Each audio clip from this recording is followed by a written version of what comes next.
देखिए, good morning. आपका जो डाउट क्वेश्चन था उसको मैं सॉल्व कर रहा हूँ, ध्यान से देखिए। इस क्वेश्चन में बोल रहा है find the value of shaded region. यहाँ से लेके यहाँ तक आपको बोल रहा है सैडेड रीजन का वैल्यू बताने के लिए, राइट। तो आपको एक्सिस दिया गया, इक्वेशन दिया गया y equal to sine x, right. और x1 और x2 का आपके पास वैल्यू दिया गया है। x1 आपको पाई दिया गया है, कहाँ तक जाना है, x2 तक जाना है, और x2 आपको 2 पाई दिया गया है। जब भी हमेशा हम लोग एरिया लेते हैं साइन थीटा कॉस थीटा में, तो हमेशा एरिया जो है पॉजिटिव लेते हैं। क्यों? क्योंकि डेफिनेट इंटीग्रेशन में जो हम लोग एब्सोल्यूट वैल्यू लेते हैं। अब आप पूछोगे कि एब्सोल्यूट वैल्यू क्या होता है। जैसे -4 का एब्सोल्यूट वैल्यू 4 होता है, -6 का एब्सोल्यूट वैल्यू 6 होता है, +6 का एब्सोल्यूट वैल्यू अगर मॉड लगा दे तो 6 होता है। इसको हम लोग बोलते हैं एब्सोल्यूट वैल्यू, राइट। तो हमेशा डेफिनेट इंटीग्रेशन में जो है वो हम लोग एब्सोल्यूट वैल्यू को लेके चलते हैं। अब बात करते हैं एरिया कैसे निकालेंगे। तो एरिया क्या हो जाएगा, absolute value of integration of sine d x, कहाँ से कहाँ तक, x से लेके 2x 2 पाई तक, राइट। अब इसको अगर जब करेंगे तो साइन डी एक्स का, सॉरी साइन x है ना, एक सेकंड रुकिए। Sine x with d x के साथ इंटीग्रेशन करना है। तो साइन x का इंटीग्रेशन क्या हो जाता है, कॉस x हो जाता है, माइनस कॉस x। और कहाँ से कहाँ तक करना है, x पाई से लेके 2 पाई, प्लस इधर मॉड हो जाएगा। अब इधर क्या हो जाएगा, माइनस कॉस पाई, राइट। और फिर एक बार क्या हो जाएगा, सॉरी -x2, पहले x2 आता है तो ये माइनस को हम लोग यहाँ कर देते हैं। ये बन गया आपका कॉस 2 पाई। फिर इधर आपका बन गया, ऑलरेडी माइनस लगेगा क्योंकि जब x2 माइनस x1 करते हो तो बीच में माइनस आता है, और यहाँ क्या बन जाएगा कॉस पाई, राइट। अब कॉस 2 पाई का वैल्यू क्या होता है, पाई इक्वल टू 180 डिग्री होता है, 2 पाई इक्वल टू 360 हो जाएगा। तो कॉस 360 का वैल्यू जो वो 1 होता है, तो माइनस को ऑलरेडी माइनस लिखेंगे और कॉस 2 पाई का वैल्यू 1 लिखेंगे। फिर यहाँ पे माइनस लगा दिए, फिर डेट्स वाई हम लोग यहाँ पर भी माइनस लगा देंगे। माइनस चूँकि कॉस 180 का फिर वैल्यू होता है, कॉस 180 का वैल्यू होता है -1, राइट। अब ये माइनस क्या बन जाएगा, प्लस बन जाएगा। तो यहाँ पे ये +1 बन गया, राइट। फिर ये माइनस, ये वाली माइनस और ये फिर प्लस, तो क्या माइनस माइनस क्या बन जाएगा, प्लस माइनस माइनस, ये क्या बन जाएगा -2। तो आपका एरिया जो है, एरिया अंडर द कर्व जो है वो आपका कितना आ जाएगा, area equal to absolute value आएगा, क्योंकि पहले ही मैंने बोला कि डेफिनेट इंटीग्रेशन में हम लोग एब्सोल्यूट वैल्यू लेते हैं। -2 का एब्सोल्यूट वैल्यू क्या आ जाएगा, 2। ये क्या हो जाएगा, 2 स्क्वायर यूनिट, राइट। अब आप बोलोगे कि वैल्यू कैसे, ध्यान रखना है कि पाई को हमेशा हम लोग 180 डिग्री लिखते हैं। उसी तरीके से यहाँ पे कॉस को चेक कीजिए, कॉस 180 का वैल्यू आपका -1 हो जाती है, और कॉस 360 का वैल्यू जो है वो 1 हो जाती है। तो फर्स्ट क्वेश्चन में बस आपको कुछ भी नहीं करना है, बस आपको नॉर्मल डेफिनेट इंटीग्रेशन को यूज़ करना है और ये क्वेश्चन आपका बन जाएगा। दो चीज़ों का ध्यान रखना है, पाई को हम लोग 180 लिख सकते हैं, और साइन एक्स का इंटीग्रेशन जो वो माइनस कॉस एक्स होती है। बस कुछ नहीं, फिर वैल्यू को पुट कीजिए और इक्वेशन सॉल्व कीजिए, राइट। ये आपका फर्स्ट क्वेश्चन था।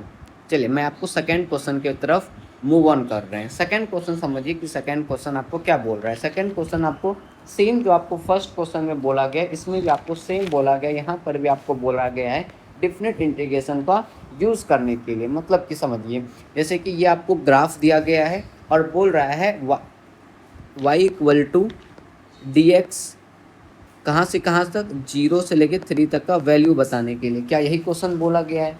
जब आप इस क्वेश्चन को सॉल्व करेंगे, आप इसमें, हम लोग यहाँ पर इस वाले क्वेश्चन में हम लोग नेट ग्राफ निकालेंगे। नेट ग्राफ का मतलब होता है जितना एरिया दिया गया है सभी को ऐड करेंगे। क्या क्या एरिया दिया गया है, ये आपका फर्स्ट एरिया दिया गया है, क्योंकि हमको यहाँ से लेकर यहाँ तक का निकालना है वैल्यू। ये आपका फर्स्ट एरिया है, ये आपका सेकेंड एरिया एंड ये आपका थर्ड एरिया है। तो हम लोग यहाँ पर नेट एरिया निकालेंगे, कहाँ से कहाँ तक का, x0 से लेके x3 तक का। x0 to 3 हो गया। अब सबसे पहले हम लोग ऊपर वाले कर्व के लिए, ये तो साइन x का ग्राफ नहीं है, तो जब नॉर्मल ग्राफ होता है तो हम लोग x एक्सिस, ये x एक्सिस के जो ऊपर होता है वहाँ पे हम लोग पॉजिटिव लेते हैं, और x एक्सिस से जो नीचे रहता है वहाँ पे फिर हम लोग नेगेटिव लेते हैं। तो हम लोग फर्स्ट एरिया का बात करेंगे। एरिया डिवाइडेड किया गया आपका 3 पार्ट में। A1 क्या हो गया आपका, area of rectangle. Area of rectangle क्या होता है, लेंथ इज टू ब्रेथ। तो लेंथ कितना है आपका 1, ब्रेथ कितना है, ब्रेथ मतलब हाइट कितना है, हाइट कितना दिया हुआ है इसका, L/B 1:5। एरिया ऑफ A1 कितना हो गया आपका 5। एरिया ऑफ 2 का बात करेंगे, एरिया ऑफ ये आपका 2 दिया गया है, ये 2, ये क्या आपका रेक्टेंगल, तो एरिया ऑफ रेक्टेंगल क्या हो जाएगा। सबसे पहले हम लोग ब्रेथ निकालेंगे, ब्रेथ कैसे निकाल, सॉरी बेस निकालेंगे, बेस कैसे निकालेंगे, यहाँ पर बेस देखो ये कितने यूनिट हो जाएंगे, पहले पहले हम लोग बेस मतलब वृत्त बेस निकालेंगे कैसे, पहले 2 था फिर 1 था, ये दोनों के बीच में यूनिट एक ही है, बहुत बच्चे इसको 2 ले लेते हैं, 2 नहीं लेना है, इसका यूनिट देखो ना हम लोग, ये यूनिट देखेंगे तो 2 - 1 करेंगे तो इसका बेस कितना हो जाएगा 1 हो जाएगा, और ये हाइट इसका कितना हो जाएगा 5 हो जाएगा। तो एरिया ऑफ ट्रायंगल क्या होता है, half is to base is to height, तो बेस कितना है 1/2 मल्टीप्लाई, और हाइट कितना है 5, 5 से इसको काटोगे ये बन जाएगा 2.5। तो एरिया कितना हो गया A2 कितना हो गया, एरिया ऑफ ट्रायंगल 2.5। अब हम लोग नीचे वाले ट्रायंगल को लेंगे, नीचे वाले ट्रायंगल में भी सेम करना है, A3 1/2 is to base is to height, पर वहाँ पे एक चीज़ का डिफरेंस हो जाएगा क्या, क्योंकि बेस तो ऑलरेडी 1 है पर हाइट यहाँ पे -2.5 -2 हो जाएगा, क्योंकि ये नीचे है और इसका हाइट जब वो नीचे की तरफ आया है तो ये आपका बन गया 2.5 माइनस में। अब अगर जा इंटीग्रेशन करने बोल रहा है y=dx 0 से लेके 3 तक, हम लोग यहाँ पे क्या करेंगे, तीनों एरिया को ऐड कर देंगे, एरिया ऐड करेंगे, ये आपका बन रहा है 5 यूनिट, ये बन रहा है 2.5 और ये बन रहा है आपका -2.5। अगर इसको सॉल्व करेंगे +2.5 -2. एक प्लस में और एक माइनस में कैंसिल हो गया, तो आपका वैल्यू जो है इंटीग्रेशन ऑफ y dx = 0 से 3 का वैल्यू आपका कितना आ जाएगा 5। समझ में आ गया क्वेश्चन। बस आपको इस क्वेश्चन में कुछ भी नहीं करना है, जो आपको क्वेश्चन दिया गया है उसका एक एक करके एरिया निकालिए, एरिया 1 का, एरिया 2 का और एरिया 3 का, नीचे गया इसलिए यहाँ पर -5 आया। उसके बाद आपसे इसका वैल्यू पूछा गया, इसका वैल्यू क्या होगा, तो इसका वैल्यू आपको 5 होगा। फिर जो ये क्वेश्चन है फिर आप इसको इंटीग्रेशन कर दीजिए, इंटीग्रेशन मतलब जितना एरिया आपने निकाला A1 और A2 इसको आप ऐड कर दीजिए, जैसे ही आप ऐड करेंगे आपके सामने आंसर आ जाएगा। क्वेश्चन ईजी था। चलिए अब मैं आपको नेक्स्ट क्वेश्चन की तरफ ले जा रहे हैं। नेक्स्ट क्वेश्चन में आपको बोला जा रहा है, नेक्स्ट क्वेश्चन में बोल रहा है if the radius of spherical bubble is started, spherical bubble जो है वो स्टार्टेड कर रहा है इतना, एक सेकंड रुक जाइए, ठीक है। 5 नंबर क्वेश्चन,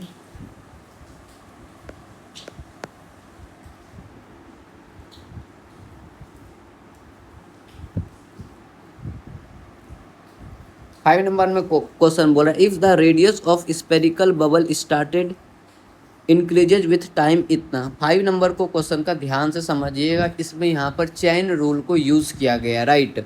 आप इस क्वेश्चन को आराम से समझिए, फिर आपको ये कॉन्सेप्ट जो है वो अच्छे से क्लियर हो जाएगा। ये क्वेश्चन जो वो आपका डिफरेंशिएशन का है, यहाँ पर जो है वो आपका डबल डिफरेंशिएशन को यूज़ किया जाएगा, मतलब चेन रूल को यूज़ किया जाएगा। अब समझिए इसमें क्या क्या पहले आपको दिया गया है क्वेश्चन में। सबसे पहले आपको क्वेश्चन में दिया गया है if the radius of spherical bubble, radius जो होता है ये मान लेते हैं स्पेरिकल बबल है, इसका radius if the radius of spherical bubble started increases, उसमें इंक्रीजेज हो गया विथ टाइम t, और रेडियस आपको दिया गया है 1/2t, राइट। टाइम के साथ जो वो इंक्रीज कर रहा है, ठीक है। फिर बोल रहा है what is the rate of change of volume at the bubble, volume में कितना चेंज होगा जब टाइमिंग जो है वो 4 हो जाएगा, राइट। तो इसमें आपको डबल डिफरेंशिएशन को बस यूज़ करना है और कुछ नहीं है, मतलब dy/dt करना है। तो सबसे पहले आप ये चीज़ देखिए कि रेट ऑफ चेंज वॉल्यूम जब वो टाइम का t जब 4 होता है तो आपसे पूछा गया है, राइट। अब हम लोग इस क्वेश्चन को कैसे निकालेंगे, सबसे पहले हम लोग वॉल्यूम निकालेंगे। वॉल्यूम ऑफ स्फीयर आपको पता होना चाहिए कितना होता है 4/3 πr³। रेडियस कितना दिया गया है आपका 1/2t। अब अगर जब हम लोग रेडियस r के जगह पे इसको पहले पुट करेंगे, r इस r वाले वैल्यू को, तो वॉल्यूम को हम लोग एग्जैक्ट पुट कर देते तो ये बन जाता है 4/3 π/1/3 अपॉन t का होल क्यूब हो जाएगा। राइट। क्यूब होने के बाद 4/3 पाई इस टू 1/8 इस टू टी का क्यूब होगा या नहीं होगा? टी का क्यूब हो जाएगा, क्योंकि इसको सॉरी यहाँ पे 2 होगा, यहाँ पे 2 होगा। 2 का अगर जब क्यूब करेंगे तो 8 होती है। तो अब अगर जब हम लोग इसको सॉल्व करेंगे तो ये 4 से 2 बार में कटती है, तो ये बन जाता है 1/6 पाई आर टी T3। ये आपका क्या बन गया? वॉल्यूम ऑफ स्पेयर एट जो आपका रेट दिया गया है उसके अकॉर्डिंग, राइट। अब हम लोग क्या निकालेंगे? dV/dt, क्योंकि हमसे यही पूछा है कि रेट ऑफ वॉल्यूम जब वो टाइम के साथ कितना चेंज होगा। तो d/dt कितना वॉल्यूम आया है? वॉल्यूम टी के टर्म में आ गया, यहाँ भी टी और यहाँ पर भी टी आ गया। ये आ गया 1/6 अपॉन टी का क्यूब। टी का क्यूब, अब अगर हम इसका डिफ्रेंसिएशन करेंगे dV/dt, 1/t आपका कांस्टेंट है तो ये आपका बाहर आ जाएगा, पाई भी बाहर आ जाएगा और टाइम क्या आ जाएगा? डिफ्रेंसिएशन जब करते हैं जो ऊपर दिया गया पावर में उसको यहाँ पे लिखते हैं और पावर में एक माइनस कर देते हैं, तो ये आपका वैल्यू आ गया। अब इसको अगर जब काटोगे तो 3 से ये कट जाएगी, तो आपका dV/dt जो है वो आपका आ जाएगा 1/2 pi 1/2 pi T square, right. T square आने के साथ अब आपको यहाँ पे बोल रहे हैं टी का वैल्यू पुट करने के बाद कितना वॉल्यूम इंक्रीजेज होगा। तो dV/dt में अब यहाँ पे आपको टी का वैल्यू को पुट करना है, पाई इस टू 4 × 4 से इसको काटोगे तो ये बच जाता है 2, राइट। 4 का स्क्वायर बोल रहा है करने के लिए, तो यहाँ पे आपका 4 2 जा 8 बन गया, तो आपका बन गया 8 पाई यूनिट पर सेकेंड। इतना सेकेंड जब वो आपका इंक्रीजेज होगा, ठीक है। दोबारा एक बार क्वेश्चन समझिए, आपको कॉन्सेप्ट अच्छे से क्लियर होना चाहिए। देखिए, आपको बोल रहा है एक बबल है, इस बबल का रेडियस जो है वो आपको क्वेश्चन में बोल रहा है 1/, कितना दिया हुआ है रेडियस ऑफ बबल? 1/2 टी,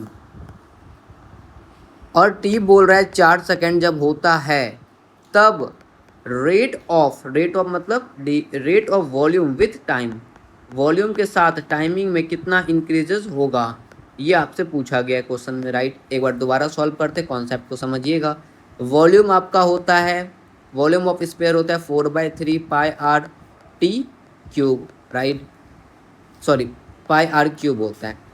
तो 4/3 पाई, आर का वैल्यू कितना दिया गया? आर का वैल्यू को पुट कीजिए 1/2 का होल क्यूब, तो ये बन गया 1/3 4/3 पाई मल्टीप्लाई 1 का 1 और 2 को 3 टाइम्स लिखेंगे, 2 2 जा 4 मल्टीप्लाई 2 मल्टीप्लाई 2 मल्टीप्लाई 2, तो ये हो जाएगा 8, और ये कितना बन गया? इतना। 4 से इसको काटोगे तो ये बन जाएगा 2। वॉल्यूम कितना आ गया? 1/6 पाई टी क्यूब, राइट। अब आपसे बोला है dV/dt निकालने के लिए, तो dV/dt कैसे निकालेंगे? यहाँ पर बस वैल्यू को पुट करेंगे, डी के जगह पे dV/dt, और वॉल्यूम कितना है 1/6 अपॉन पाई टी क्यूब। जो भी कांस्टेंट रहता है, आपको डेफिनेशन में पता होगा, जो भी कांस्टेंट रहता है उसको बाहर कर देते हैं, और जो पावर लिखा जाता है उसको एक पावर में एक माइनस कर देते हैं। जैसे इसको माइनस करेंगे तो ये बन गया 2। अब आपका dV/dt का वैल्यू कितना आ गया? 1/2 पाई टी स्क्वायर। अब बोल रहा है कि जब t = 4 होता है तो वैल्यू क्या होता है? 1/t multiply pi multiply 4 multiply 4, 4 से इसको काटेंगे 2 हो जाता है, 4 2 जा 8, तो ये क्या बन जाता है? 8 पाई, राइट। यही आपका आंसर हो जाता है। फिर आपका 8 पाई यूनिट क्यूब पर सेकेंड जो वो आपका dV/dt होगी। क्वेश्चन अब देख लेते हैं, क्वेश्चन में क्या बोल रहा था? क्वेश्चन में बोल रहा था rate of volume, rate of change, D मतलब क्या होता है? चेंजिंग, किस में? रेट ऑफ वॉल्यूम किस में? Rate of change of volume of at कब? जब t का वैल्यू 4 हो। इसका आंसर आपका कितना आ जाता है? 8 पाई यूनिट क्यूब पर सेकेंड। समझ आ गया ये क्वेश्चन? अब चलते हैं हम लोग नेक्स्ट क्वेश्चन पे। नेक्स्ट क्वेश्चन में आपको बोल रहा है डेरिवेशन आपको दिया गया है, इफ़ डेरिवेशन इज y = दिया गया है आपको, y = दिया गया है 8√sin x, राइट। और आपसे dy/dx का वैल्यू पूछा है, और यहाँ पे दिया गया cos x, रूट अंडर दिया गया है आपको sin x, राइट। आपसे यहाँ पर सिंपल क्वेश्चन में जो k का वैल्यू पूछा गया, राइट, इस क्वेश्चन को समझिए। इस क्वेश्चन को हम लोग पूरा पहले आपको हम बेसिक से समझाएंगे कि इसमें क्या क्या बेसिक को यूजेस होगा, फिर मैं आपको समझाऊंगा कि इस क्वेश्चन में क्या करना है। यहाँ पर आपको चेन रूल को यूज़ करना है। अब चेन रूल क्या होता है, सबसे पहले वाई का देखिए, वाई आपको दिया गया है 8 equal to root under sine x, ये आपको वाई दिया गया है, राइट। वाई देने के बाद आपको बोल रहा है कि हम जानते हैं कि अगर जहाँ ए के पावर में रूट रहता है तो हम लोग ए के पावर में हाफ इसको लिख सकते हैं। ये आपको पावर रूल पता होगा, अगर जो रूट बी लिखा हुआ है तो हम लोग बी के पावर में हाफ लिख सकते हैं। ये कॉन्सेप्ट आपको पता होगा। इसीलिए हम लोग इस इक्वेशन को y इक्वल टू 8, आप बताइए क्या हम इसको ऐसा लिख सकते हैं 8 साइन एक्स अपॉन 1/2 लिख सकते हैं कि नहीं लिख सकते, बताइए। बस यहाँ पर क्या किए, जो आपका रूट था, बस जो आपका रूट था, रूट को हटा के क्या क्या हम लोग किए, बस रूट को हटा के हम लोग 1/2 लगा दिए, राइट। जैसे ही हम लोग रूट को हटा के 1/2 लगा दिए, अब आपका स्टेप नंबर 2 आता है जिसमें कि कांस्टेंट को हम लोग बाहर कर देते हैं। तो dy by d x equal to constant आपका 8 है, 8 को हम लोग बाहर कर दिए, तो dy बाय डी एक्स हो गया, राइट। ये आपका पूरा टर्म हो गया जिसको हम लोग डिफरेंशिएशन करेंगे, तो ये आपका बन गया साइन एक्स और पावर में हाफ, राइट। जब आप इसको सॉल्व करेंगे तो आपको एक चेन रूल में पढ़ाया गया होगा कि अगर जब d y by d x और u के पावर में अगर जब n होती है तो हम लोग इस n को क्या करते हैं, बाहर लाते हैं। n को बाहर लाते हैं, उसके बाद u में n-1 करते हैं। यही आपको पढ़ाया गया equal to d u by d x. ये आपको कॉन्सेप्ट पढ़ाया गया होगा। कुछ नहीं करना है, जो u है ना, जो पावर में है ना, पावर को बाहर लाओ और पावर में एक माइनस कर दो, जो आप डिफरेंशिएशन में सीखे हो, राइट। अब यहाँ पर u क्या हो गया आपका, यहाँ तो u आपका क्या हो गया, साइन x हो गया, और n क्या हो गया, यहाँ पर 1 हो गया। ये आपका u हो गया और ये आपका 1 हो गया। यहाँ तक कोई दिक्कत आपको, चलिए यहाँ तक कोई दिक्कत नहीं हुआ होगा। चलिए अब मैं d y by d x equal to integration of differentiation of sine x is to 1/2। अब अगर हम लोग इसको सॉल्व करते हैं तो u आपका ये है, तो u में कोई भी चेंजिंग नहीं होगा, ध्यान रखिएगा, ये कॉन्सेप्ट को यूज कीजिए। u में कोई भी चेंजिंग नहीं होगा। चेंजिंग कहाँ पे होगा, पहले जो आपको n दिया गया है, ये जो n है, n को पहले बाहर लाते हैं। n आपका कितना दिया गया है, 1/2, तो n को हम लोग लिखे 1/2। फिर इस तरफ क्या है, साइन एक्स, तो हमने लिखा फिर साइन एक्स, जैसे कि मैंने यहाँ पर साइन लिखा। फिर n में कितना -1 करना है, -1, तो n माइनस में -1 कर दिए। n अगर जब -1 अपॉन 1/2 में अगर जब माइनस करेंगे तो ये 2 बन जाता है, ये आपका बन जाता है 1, तो ये कितना बन जाता है, -1/2। अब ये कितना बन गया, 1/2 साइन एक्स, और इसके पावर में क्या हो गया, -1/2, राइट। अब -1/2 हो गया इसके साथ ही तो डिफरेंशिएशन भी तो कर रहे हैं ना, किसका, u का भी तो डिफरेंशिएशन यहाँ होना चाहिए। अभी तो मैंने पावर का ही किया है।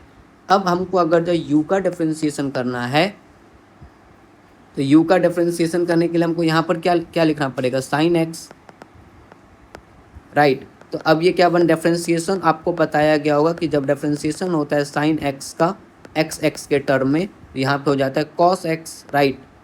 ये आपको, ये चीज़ मैंने यहाँ पे आपको सॉल्व कर दिया। अब आप ये, इसीलिए यहाँ पर हम लोग ने कॉन्सेप्ट को यूज़ किया हाफ। ये जो हाफ है ये तो हाफ आएगा ही, और साइन का तो साइन एक्स के पावर में -1/2 रहेगा ही, इस टू ये इसका जब हम लोग डिफरेंशिएशन करेंगे तो यहाँ पे आपका आ जाता है कॉस एक्स, राइट। अब यहाँ पे क्या करेंगे, स्टेप नंबर 4 में 8 से मल्टीप्लाई करेंगे। क्यों 8 से मल्टीप्लाई करेंगे, क्योंकि 8 तो यहाँ पे आपका ऑलरेडी अभी बाहर ही है। हमने सॉल्व किसको किया है, हमने तो सॉल्व अभी सिर्फ इस वाले टर्म को किया है, राइट। अब यहाँ पे आपका क्या आ गया, d y by d t equal to 8 power में अपॉन 1/2 साइन एक्स के पावर में -1/2 मल्टीप्लाई कॉस एक्स, ये आपका हो गया। अब इस 4 को इससे इसको काटेंगे, ये क्या बन जाएगा, 4 बन जाएगा। क्या बन जाएगा, साइन 4x इस टू -1/2 इस टू कॉस एक्स। अब आपने ऐसा सोच कहीं पे देखा होगा, अगर जब किसी के पावर में -1/2 होता है, जैसे कि मानिए जैसे a के पावर में -1/2, तो हम लोग इसको क्या लिख सकते हैं, -1/√2। उसी प्रकार से रिया रिया उसी प्रकार से यहाँ पर क्या हो जाएगा, आपका साइन के पावर में -1/2 है, तो ये आपका हो जाता है -√अंडर sin x हो जाएगा, राइट। अब यहाँ पर क्या हो गया, dy/dx इक्वल टू साइन तो आपका नीचे चली गया क्योंकि यहाँ पे पावर में -1/2 था, ये क्या बन गया, ऊपर क्या बन गया 4 cos x √sin x। तो अब अगर जब के का वैल्यू आपसे पूछेगा तो के का वैल्यू क्या हो जाएगा, 4 हो जाएगा। अब अगर जब कंपेरिजन करो, कंपेरिजन कीजिए, k equal to cos x is to √sin x, तो के का वैल्यू की जगह पे क्या आ गया 4, राइट। एक मिनट रुकिए।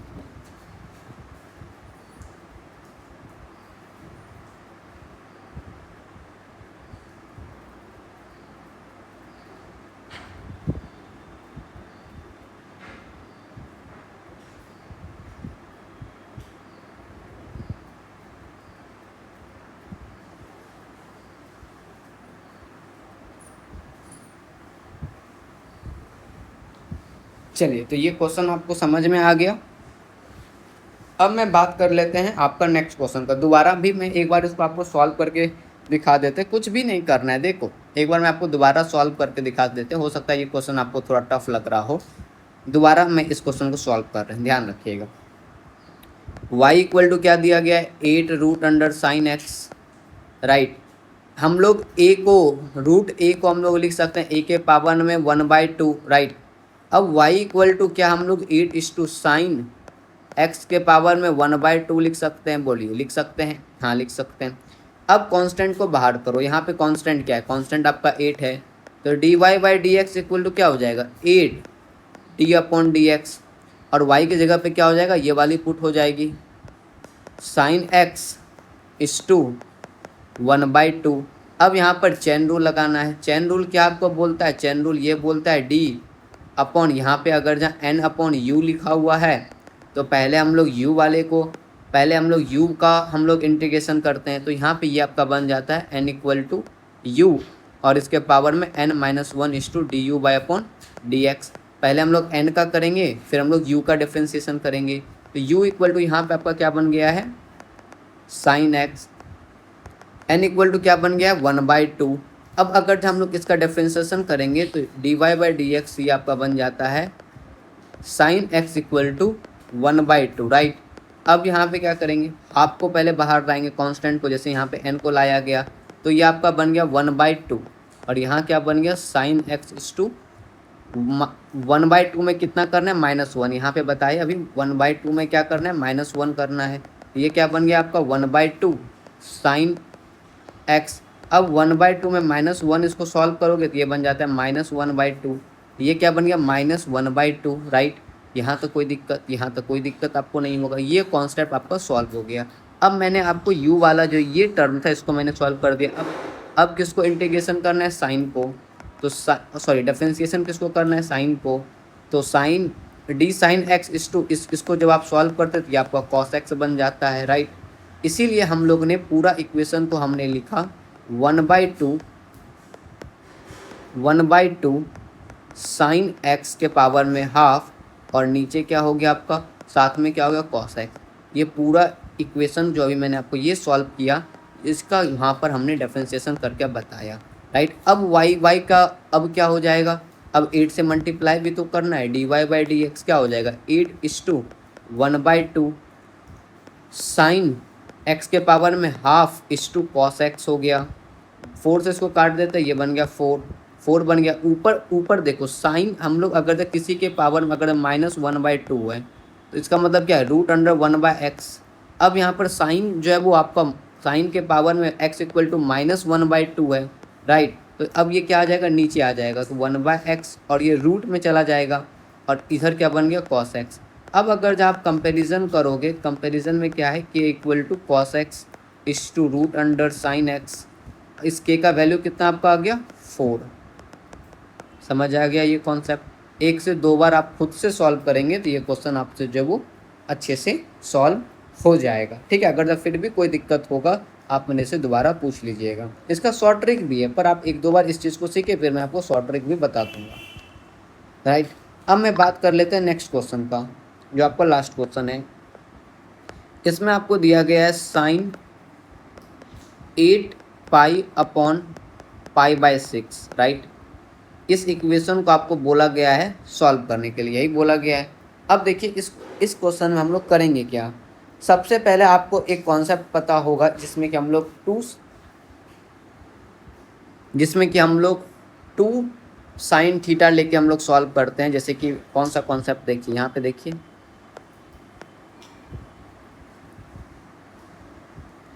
इसका वैल्यू आपसे पूछा गया कि इसका एग्जैक्ट वैल्यू क्या होगा।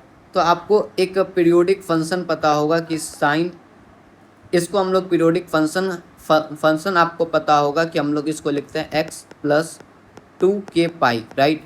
तो हम लोग इसको क्या लिख सकते हैं, इसको हम लोग लिख सकते हैं साइन x। कहने का मतलब देखिए, ये जो आपका 8 पाई दिया गया है ना, क्या हम इसको 2:4 पाई लिख सकते हैं। क्या इसका वैल्यू भी 8 पाई होता है, लिख सकते हैं कि नहीं लिख सकते, लिख सकते हैं। सेम चीज़ इसको यहाँ पर क्या आ गया 2:k। अगर जब कोई भी इक्वेशन, ध्यान से इस चीज़ों को समझिए, अगर जब कोई भी इक्वेशन को अगर हम इस फॉर्म में लिख सकते हैं, किस फॉर्म में, साइन x प्लस 2k पाई, क्या इस इक्वेशन को क्या हम इसमें लिख सकते हैं, बिल्कुल लिख सकते हैं। कैसे, साइन x लिखे प्लस 8 को अगर हम लोग फॉरगेट करें, 8 को अगर हम तोड़ेंगे, 8 को लिख सकते हैं 2:4 पाई। तो ये क्या बन जाएगा 2:4 पाई।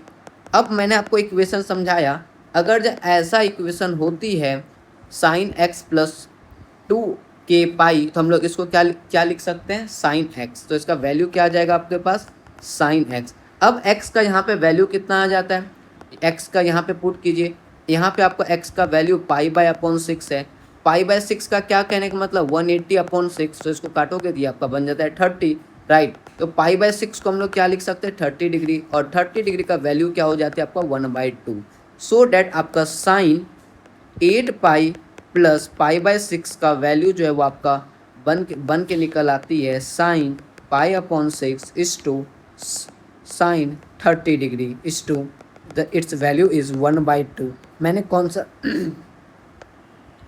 कौन सा इक्वेशन का यूज किया, ये वाली साइन x प्लस 2kx को हम लोग लिख सकते हैं साइन x। बस x की जगह पे पुट करेंगे और वैल्यू आ जाएगा। समझ आ गया। बाकी आपको किसी भी क्वेश्चन में कोई भी दिक्कत आया होगा तो आप मेरे से दोबारा पूछ सकते हैं। ओके, धन्यवाद।